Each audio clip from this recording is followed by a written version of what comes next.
အားလုံးပဲမင်္ဂလာညချလေးပါကျွန်တော်ရဲ့မြမတရေဇလန်အစီအစဉ်ကနေပြန်လည်ကြိုဆိုလိုက်ပါတယ်ဒီနေ့မှာစာရေးသူတာတီရေးတဲ့မဖဲဝါနဲ့တင်းကြိုင်းအမှတ်6ဆိုတဲ့ပရာလောကဇလန်လေးကိုတင်ဆက်ပေးသွားမှာဖြစ်ပါတယ်ကိုကြီးတာတီစီချိတ်နေတာလားဗျကျိတ်ဆုံစည်းနေရကနေကျုပ်လှည့်ကြည့်လိုက်တော့ကြောက်ခဲဗျနောက်မှာတမဏီလဲပါလာတယ်ဗျဟဲ့ကောင်လေးလာကွာလို့ကျုပ်ကလှန့်ခေါ်လိုက်တော့ဒီကောင်နှစ်ကောင်ကျိတ်ဆုံစည်းကိုတန်းလာကြတာပေါ့ဗျအဖားနဲ့ကျုပ်စီချိတ်တာကိုရက်ပြီးကြည်နေတယ်တိတ်မကြဘူးဗျကဲကိုကြီးတာတီဖဲကျုပ်စီးမယ်ဟာနေပါကွာကြောက်ခဲရဖဲပါဗျကျုပ်တက်လက်စီးပေးပါမယ်ကျုပ်စီကောင်းကောင်းချိတ်တတ်ပါတယ်ဗျပြောဆူဆူနဲ့ဒီကောင်ကျုပ်ကိုဆွဲချရောဗျပြောမရတဲ့အစုံတော့ကျုပ်ဖဲပေးလိုက်တော့တယ်ကြောက်ခဲကကျုပ်နေရာကိုဆွေကနေတတ်ထိုင်ပြီးကျုပ်လက်ထဲကထွန်းတန်းကိုလှမ်းယူတယ်ဗျဒီတော့ကျုပ်ကအဖနေရဝင်ရတော့ဗျာအဖသွားနာလိုက်အောင်လို့ပြောပြီးစီထွက်ပေါက်မှာကျုပ်ကပဲပတ်ထိုးရတာပေါ့ဗျာကျုပ်ကကိုကြီးတာတွေတို့နှမ်းချိတ်နေတယ်ထင်တာလက်သက်တော့ပဲချိတ်နေတာကိုဗျမနှစ်တုန်းကနှမ်းစီဦးလှူတယ်လေကွာဒီနှစ်တော့ဘဲစီဦးလှူမယ်ဆိုပြီးပဲချိတ်နေတာကွနှမ်းအိတ်တွေလည်းရှိတယ်ကြောက်ခဲရကျုပ်နဲ့ကြောက်ခဲကချိတ်ဆုံမှာစီချိတ်နေကြတော့တမဏိကအမေးစီကိုသွားပြီးစီထဲတဲ့နေရာမှာဝင်ကူတယ်ဗျဒီကောင်နှစ်ကောင်ကကျုပ်အိမ်ကုန်ရောက်ရင်တကယ်ကိုအိမ်သားတွေလိုနေကြတာဗျမသိတဲ့လူဆိုရင်ကျုပ်တို့ကိုညီကိုလို့ထင်ကြတာတာတီဟောကျုပ်ကိုခေါ်ပြန်ပြီဗျဝိုင်းဝါကိုလှမ်းကြည့်လိုက်တော့ဗန်မွေးကုန်းကကိုဆန်အေးကြီးဗျဟာလေးတန်များကြီးပါလားကြောက်ခဲကလူသက်ဆိုတော့လှုပ်ခနဲပြောလိုက်တာဗျကိုဆန်အေးကြီးဒါဗျကျုပ်ဒီမှာစီချိတ်နေလို့ဒီတော့မှကိုဆန်အေးကကျုပ်ကိုမြင်သွားပြီးဝင်လာတာဗျဟာတာတီကလည်းကွာမြောက်ကိုချိတ်ဆုံစီကိုင်းထားရတယ်လို့ဒီမြောက်ကဘာလို့တက်မှာတော့ကွာကိုဆန်အေးကကြောက်ခဲကိုမြင်ချင်းစရောဗျကြောက်ခဲကဘာမှပြန်မပြောပဲသွားပြီးအဖြီးသားနဲ့ရဲနေတယ်ဗျ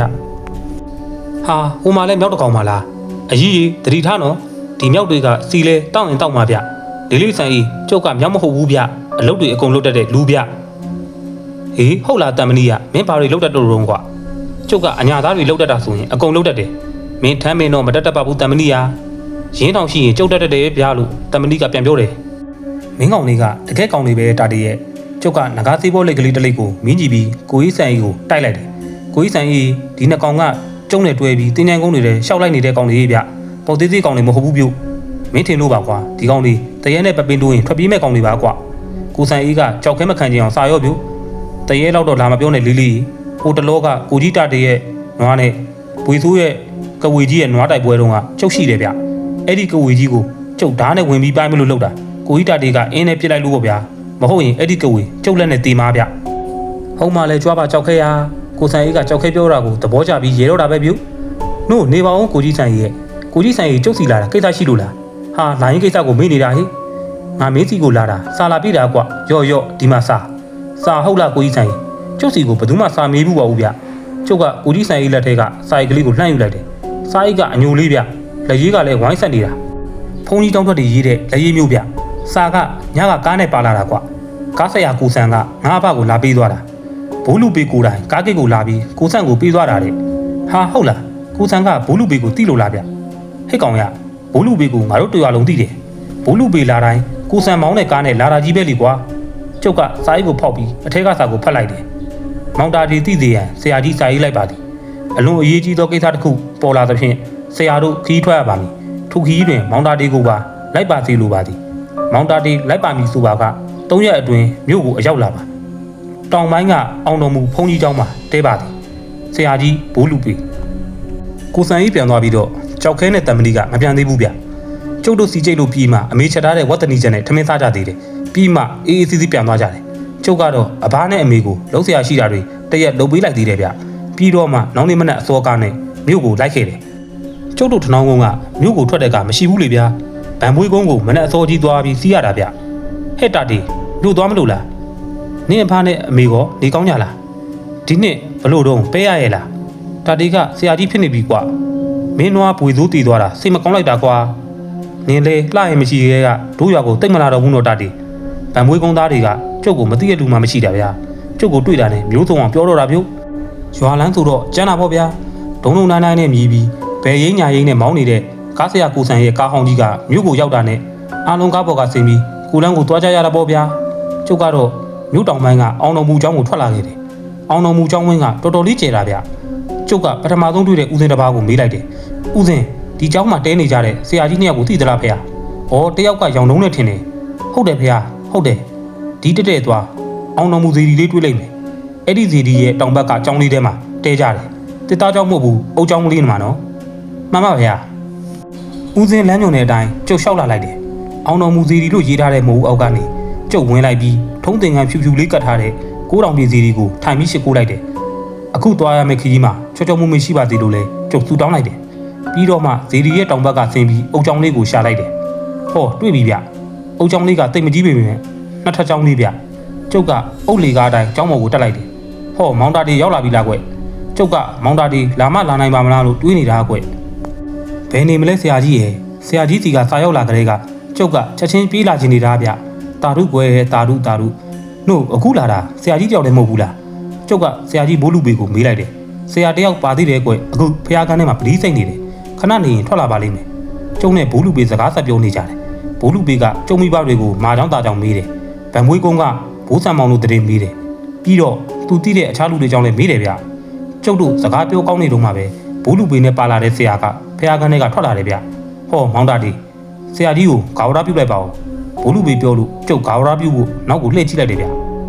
ကျုပ်အံ့ဩလိုက်တာဗျကျုပ်မျက်စိတွေယုံတော်မယုံနိုင်ဘူးဖြစ်သွားခဲ့တာဗျဆရာကြီးဆိုင်းလုံးဖကျုပ်ကိုပြုံးပြုံးကြီးကြည့်နေတဲ့ကျုပ်ရဲ့ဆရာကြီးဆိုင်းလုံးဖကိုကျုပ်ချက်ချင်းကြောလိုက်တယ်မောင်တာတီကနည်းနည်းလေးထွာလာတာကလွင်ဒီတိုင်းပဲကွမျက်လုံးတွေမှာရဲရင်တဲ့အကြောင်းတွေအရင်တိုင်းတွေ့နေရသေးတာပဲကျုပ်ကကျုပ်သိချင်တဲ့အကြောင်းကိုမေးလိုက်တယ်ဆရာကြီးဒေါက်တာဦးမင်းအောင်နဲ့တွေ့သေးလားဒေါက်တာမင်းအောင်ကနိုင်ငံခြားကိုအပြည့်ထွက်သွားတာကွနိုင်ငံခြားတိုင်းပြည်တွေမှာကဝေတွေကိုလိုက်ပြီးနှိမ်နှင်းနေတယ်ကျုပ်မျက်လုံးတွေဝေဝါးသွားတယ်ဆရာကြီးဦးမင်းအောင်ကိုကျုပ်တော်တော်သတိရသွားတယ်ကျုပ်စိတ်တွေကိုအမြဲသိနေတဲ့ဆရာကြီးဆိုင်းလုံးပါကကျုပ်ကိုမေးတယ်ဗျမောင်တာတီဆရာကြီးဒေါက်တာမင်းအောင်ကိုသတိရနေတာလားကျုပ်နဲ့ဆရာကြီးဆိုင်းလုံးပါပြောနေတာကိုကြည့်ပြီးဘူးလူပေကပြုံးပြီးခေါင်းလေးကျိတ်နေတယ်ဗျမောင်တာတီဆရာဦးမင်းအောင်တို့အကုန်လုံးဖားတို့နဲ့ကဝေလိုက်တော့ကတော်တော်အတွေ့အကြုံရလိုက်မှာပဲကွဟာရတာတော့မပြောနဲ့ဆရာကြီးကြောက်တာလေတော်တော်ကိုကြောက်ခဲ့တာပေါ့ဗျာအခုကြုံရမယ့်ကိစ္စကလည်းတော်တော်ကိုကြောက်စရာကောင်းပါကွဟာဟုတ်လားဆရာကြီးမောင်တာတီစဉ်းစားကြည့်ဒီကွ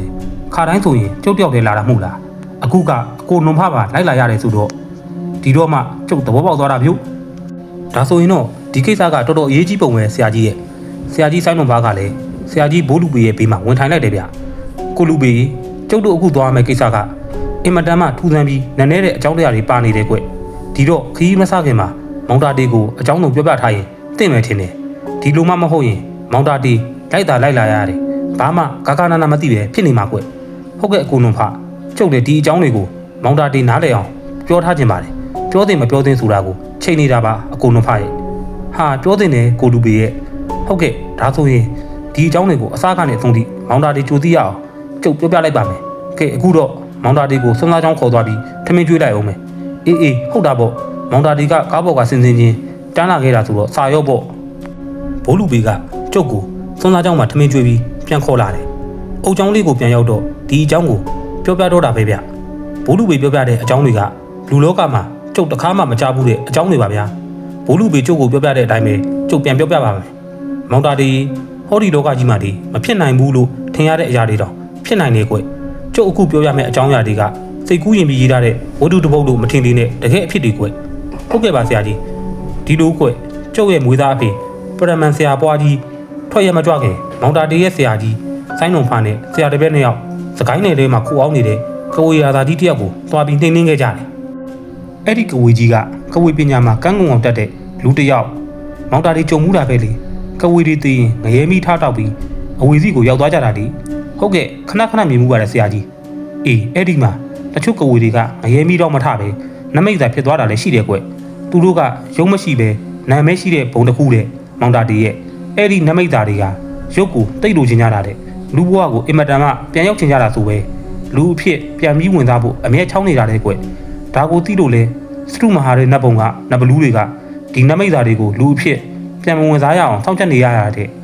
စောင့်နေတဲ့ကြားကပဲလူလောကမှာပရိသတ်တွေရသွားခဲ့ရင်လေတရေသားပြတ်ကြအောင်လုပ်ပြီးနမိတ်သားကိုပြန်ခေါ်လာကြရတာဆိုပဲဟာဒီလောက်တောင်စောင့်ချက်နေတာပါလားဆရာကြီးရဲ့ဟုတ်တယ်ကွမောင်တာတီရဲ့တခါတလေမိဘတော်မှတိသွားရင်လေချက်ချင်းစီဝင်ချွေပြီးနမိတ်သားကိုပြန်ခေါ်လာကြရတာတဲ့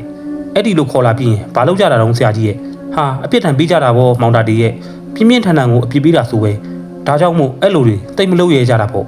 ့ဒါဆိုရင်နတ်ဘလူးတွေကိုကျေးဇူးတင်ရမှာပေါ့နော်ဆရာကြီးဒါပေါ့ကွနတ်ဘလူးတွေက အမှောင်သမားတွေတားကြီးယူမုန်းတာကွကျုပ်တို့တုံးတဲ့အင်းတွေကိုစောင့်နေအင်းဆောင်ဆိုတာလေအဲ့ဒီနတ်ဘလူးတွေပဲကွကျုပ်တို့အထက်လန်းသမားတွေအလင်းမော်ပညာရှင်တွေကိုအဲ့ဒီနတ်ဘလူးတွေကတော်တော်ကိုကူညီကြတာကွဒါဆိုရင်တော်သေးတာပေါ့ဆရာကြီးရဲ့ကျုပ်တို့တက်လို့တည်သွားတဲ့ကဝီတွေထဲမှာပညာမြင့်တဲ့ကဝီတွေကနမိတ်စာတွေနေတဲ့ပုံကိုရောက်သွားကြတယ်ကွအပေလေးပုံတွေကနေရာတစ်ခုပဲပေါ့မောင်တာတီရဲ့